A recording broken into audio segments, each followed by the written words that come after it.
Dávej mu to k domečku, ne tam ne, až vyleze kačenka. Já krmím. Jo.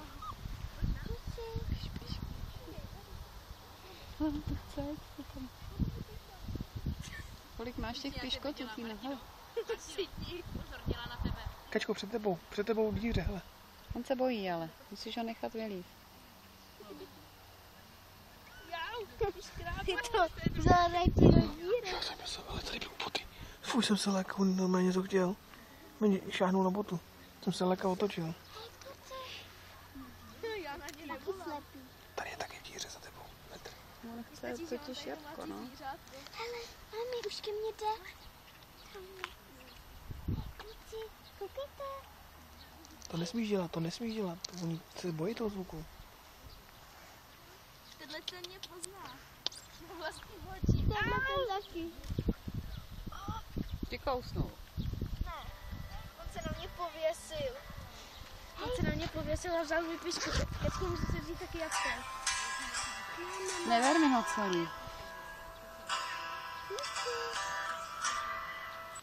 No, čau. Ne, nejsme, jo. Ale my jsme teďka, my jsme teď venku. Tak tady na Radouči tady krmíme syslíky. No. Tak čau.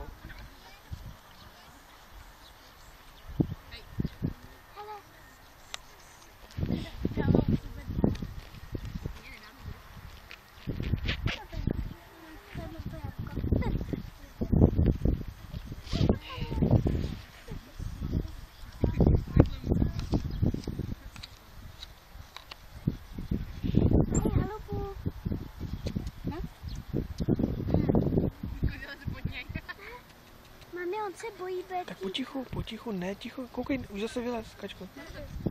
Je promiň.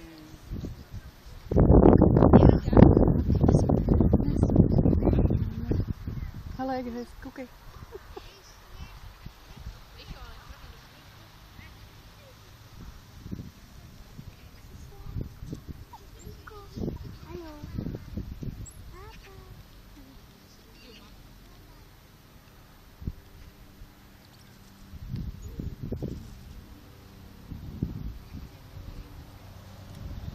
Mami, tady